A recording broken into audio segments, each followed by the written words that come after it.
Hello everyone, chapter wise बाल विकास series की एक नई वीडियो में आप सभी का एक बार फिर से स्वागत है।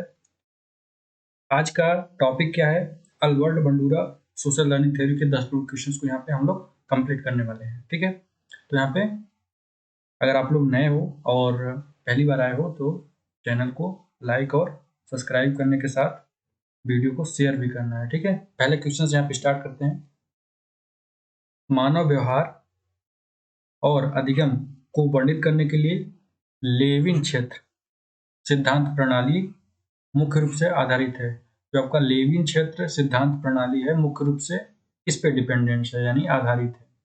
ठीक है, तो जीवन पर्यावरण पे, सदिश और संयोजकता पे, संस्थिति पे, या फिर इनमें से सभी। Lewin field theory system of describing human behaviour and learning is based on mainly on किस पे? तो जीवन पर्यावरण यानी लाइफ स्पेस पे, सदिश और संयोजकता यानी वेक्टर्स एंड बैलेंसेस पे, या फिर सांस्कृतिक यानी टोपोलॉजी पे, या फिर ऑल ऑफ दीज। बताइए पहले का आंसर क्या होगा? तो मानव व्यवहार और अधिगम को वर्णित करने के लिए जो लेविन क्षेत्र सिद्धांत है, लेविन फील्ड थ्योरी है, वो किस पे डिपेंडेंट है, आधारित है? तो इन सभी पे, यानी जीवन पर्यावरण पे भी, लाइफ स्पेस पे भी, और आपकी सदिश और संयोजकता यानी वेक्टर्स एंड बैलेंसेस पे भी, और टोपोलॉजी यानी सांस्कृतिक पे भी डिपेंडेंट होती है। लेविन फील्ड थ्योरी, ध्यान रखिएगा, पहले का आंसर डी नंबर। मानव व्यवहार और अधिगम को वर्णित करने के लिए लेविन क्षेत्र सिद्धांत प्रणाली मुख्य रूप से जीवन पर्यावरण, सदिश और संयोजकता और सांस्कृतिक। रट गया होगा। क्वेश्चन नंबर सेकंड की ओर चलते हैं। लेविन के क्षेत्र सिद्धांत का प्रतीकात्मक शब्द बताना है। अब यहाँ पे लेविन के क्षेत्र सिद्धांत यानी उनकी जो फील्ड थ्योरी थी, Lewin's field theories in learning of, वहाँ पे प्रतीकात्मक शब्द कौन सा यूज किया गया है? B equal to F into P dot E, यानी पी इंटू ई, या फिर P equal to F into B dot E, यानी बी इंटू ई, या फिर E equal to F into P dot B. तो इसमें से कौन सा होगा लेविन्स फील्ड थ्योरी लर्निंग के रूप में? बताइए आप सेकंड का। सोच लिया इसका आंसर? सेकंड का आंसर क्या हो जाएगा? B equal to F into P dot E. कैसे? यहाँ पे बी का मतलब क्या होता है? बिहेवियर, यानी मानव व्यवहार, ये हो जाएगा बी इक्वल टू। और जो आपका पी होता है, पी का क्या मान होता है? मनोवैज्ञानिक व्यक्ति, यानी साइकोलॉजी ह्यूमन।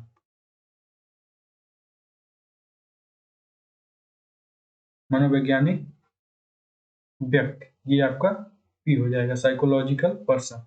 और आपका जो ई होता है वो ई क्या है? मनोवैज्ञानिक पर्यावरण, यानी साइकोलॉजिकल इन्वायरमेंट। मनोवैज्ञानिक वही हो गया, यहाँ पे पर्यावरण हो जाएगा, इन्वायरमेंट। ठीक है, और लास्ट में एफ जो है, एफ क्या है? एफ को मनोवैज्ञानिक वातावरण के साथ मनोवैज्ञानिक व्यक्ति के परस्पर संपर्क को दर्शाता हुआ क्षेत्र बोला जाता है, एक तरह से फील्ड बोला जाता है। ठीक है, तो ये अब इसका रिलेशन क्या होगा? तो B equal to F dot P E. ठीक है, F into P dot E. तो सेकेंड का आंसर पहला ही नंबर हो जाएगा। ठीक है, ये बी यहाँ पे ऑप्शंस का वो नहीं है, बी तो आपके फार्मूले में ही लिखा है। ठीक है, यहाँ पे ऑप्शंस के ए बी सी डी नहीं लिखे हैं। ये हो गया, ये बी, ये सी, ये डी। अब इसमें कौन सा सही होगा? ए नंबर, सेकंड का ए। लेविन फील्ड थ्योरी की फार्मूला था। अब यहाँ पे थर्ड को देखना है। लेविन के अनुसार व्यक्ति के जीवन स्थान को निम्न के रूप में भी जाना जाता है। तो यहाँ पे बताना है, जो लेविन के अनुसार व्यक्ति के जीवन स्थान को किस रूप में भी जाना जाता है? मनोवैज्ञानिक वातावरण के रूप में, जीवन पर्यावरण के रूप में, संस्कृति के रूप में, संयोजकता के रूप में। थर्ड का आंसर यहाँ पे क्या हो जाना चाहिए? According to Lewin's the life space of person is also known as psychological environment, यानी मनोवैज्ञानिक वातावरण, जीवन पर्यावरण यानी लाइफ स्पेस के रूप में, या फिर टोपोलॉजी यानी सांस्कृतिक के रूप में, यानी संयोजकता यानी बैलेंसेस के रूप में। किसके रूप में होना चाहिए? ठीक है, बताओ।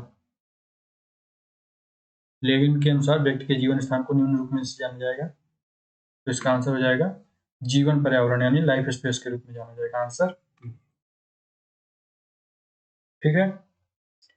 व्यक्ति के जीवन पर्यावरण को मनोवैज्ञानिक क्षेत्र के रूप में भी जाना जाता है। लेविन के मूल जो व्यवहार सूत्र के अनुसार B = F.P जो पिछले क्वेश्चन में किए हैं, मनोवैज्ञानिक क्षेत्र है जीवन पर्यावरण और मनोवैज्ञानिक व्यक्ति और उसके मनोवैज्ञानिक पर्यावरण के बीच बातचीत के परिणाम के अलावा कुछ भी नहीं होता है। ठीक है, तो ये सब उसके अंतर्गत डिपेंडेंट होता है। थर्ड का आंसर बी, जीवन पर्यावरण। क्वेश्चन नंबर 4, संज्ञानात्मक मनोवैज्ञानिक जो अधिगम में अवलोकन की भूमिका की सराहना करते हैं। संज्ञानात्मक मनोवैज्ञानिक जो अधिगम में अवलोकन यानी ऑब्जर्वेशन की जो भूमिका होती है उसकी सराहना करते हैं। ठीक है, तो किस क्षेत्र से होंगे? मानसिक मनोवैज्ञानिक के रूप में होंगे, व्यवहारवादी मनोवैज्ञानिक के रूप में होंगे, सामाजिक मनोवैज्ञानिक के रूप में, या फिर कोई और किसी इन तीनों में से अलग। 4 का आंसर यहाँ पे क्या होगा? कोग्निटिव साइकोलॉजिस्ट जो एप्रिशिएट करते हैं द रोल ऑफ ऑब्जर्वेशन को, तो वह किस क्षेत्र से बिलोंग करेंगे? पहला मानसिक मनोवैज्ञानिक यानी मेंटल साइकोलॉजिस्ट, बिहेवियरिस्ट, या फिर सोशलिस्ट या सोशल साइकोलॉजिस्ट, या फिर नन ऑफ दीज। यहाँ पे 4 का आंसर क्या हो जाएगा? सी, सामाजिक मनोवैज्ञानिक। ठीक है, जो बिहेवियर को उसकी भूमिका को सराहते हैं, एप्रिशिएट करते हैं। क्वेश्चन नंबर 5, सामाजिक शिक्षण सिद्धांत के आधार के रूप में किसे माना जाता है? तो आपकी जो सामाजिक शिक्षण सिद्धांत यानी सोशल लर्निंग थ्योरी के आधार के रूप में किसे माना जाएगा? तो बिहेवियर यानी व्यवहार को, ऑब्जर्वेशनल यानी अवलोकन को, माइंड यानी मस्तिष्क को, या फिर लर्निंग यानी अधिगम को। बताइए 5 का आंसर क्या हो जाएगा? सामाजिक शिक्षण सिद्धांत, ये कौन सी थ्योरी चल रही है? अल्बर्ट बंडूरा महोदय की चल रही है। तो यहाँ पे आंसर क्या होगा 5 का? आंसर हो जाएगा सामाजिक शिक्षण सिद्धांत के आधार पर अवलोकन आधार के रूप में किसे माना जाएगा? ऑब्जर्वेशनल यानी अवलोकन के रूप में माना जाएगा। ठीक है, प्रत्यक्ष अनुभवों के आधार पर अध्ययन के बजाय अवलोकन संबंधी या फिर प्रत्याधिकृत शिक्षा इस प्रकार के सामाजिक शिक्षण सिद्धांत का आधार होता है। 5 का answer B. Question number 6, Bandura के अनुसार, अल्बर्ट बंडूरा के अनुसार इस चरण में एक शिक्षार्थी एक मॉडल के रूप में अभिनय करने वाले व्यक्ति के व्यवहार का निरीक्षण करता है।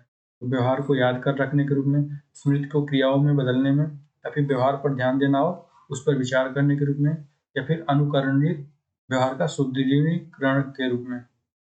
6 का आंसर क्या होगा? बंडूरा के अनुसार किस चरण में एक शिक्षार्थी एक मॉडल के रूप में अभिनय करने वाले व्यक्ति के व्यवहार का निरीक्षण करता है, ऑब्जर्वेशन करता है, देखता है। 6 का आंसर यहाँ पे क्या होना चाहिए?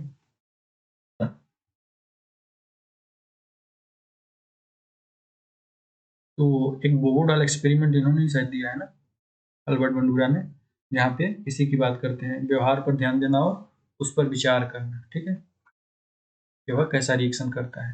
यहाँ पे 6 का आंसर सी हो जाएगा। ठीक है, क्वेश्चन नंबर 7 देखते हैं।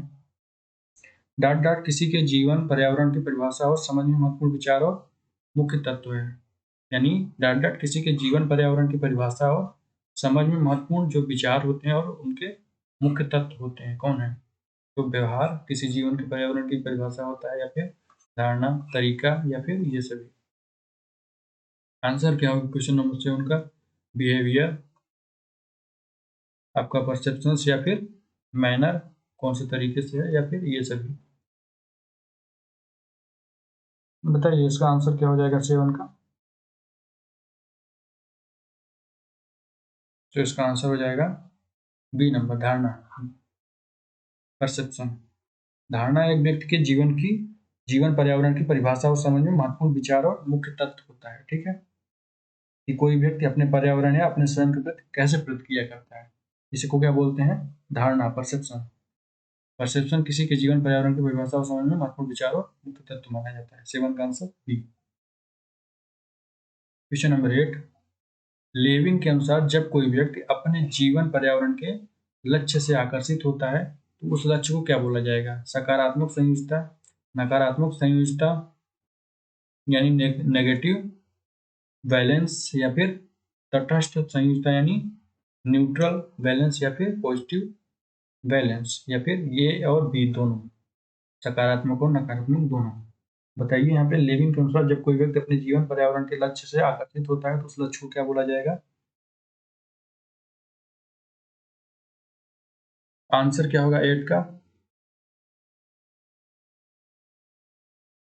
यहाँ पे आंसर हो जाएगा 8 का ए नंबर। लेविन के अनुसार जब कोई व्यक्ति अपने जीवन पर्यावरण के लक्ष्य से आकर्षित होता है तो उस लक्ष्य को सकारात्मक संयोजकता बोला जाएगा, पॉजिटिव बैलेंसेस बोला जाएगा। अगले क्वेश्चन की ओर चलते हैं, क्वेश्चन नंबर 9। इसे सामाजिक शिक्षण सिद्धांत के अनुसार अंतिम चरणों के रूप में जाना जाता है। सामाजिक शिक्षण सिद्धांत के अनुसार अंतिम चरणों के रूप में किसे जाना जाएगा? व्यवहार को याद रखने के रूप को, स्मृति को क्रियाओं में बदलना, व्यवहार पर ध्यान देना और उस पर विचार करना, या फिर अनुकरणित व्यवहार का सुदृढ़ीकरण करना। 9 का आंसर यहाँ पे क्या होगा?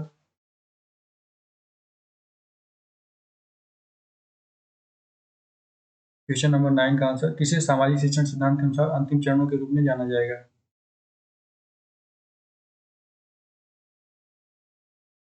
तो इसका आंसर क्या हो जाएगा? डी नंबर, अनुकरणित व्यवहार का सुदृढ़ीकरण यानी reinforcement of the imitated behaviour. ठीक है। अनुकरणित व्यवहार का सुदृढ़ीकरण क्या होता है?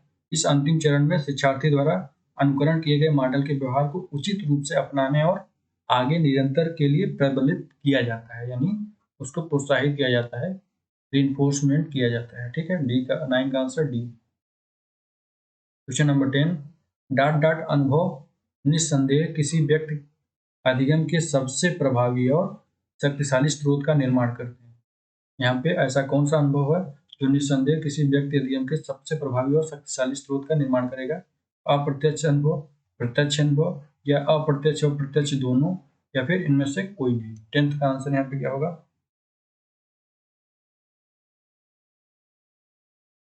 क्या होना चाहिए 10th का आंसर? तो देखो इसका जो आंसर हो जाएगा प्रत्यक्ष, यानी डायरेक्ट। डायरेक्ट अनुभव जो होता है निसंदेह किसी व्यक्ति के अधिगम के सबसे प्रभावी यानी मोर इफेक्टिव एंड सबसे शक्तिशाली पावरफुल स्रोत का निर्माण करेगा। ठीक है, 10th का आंसर बी।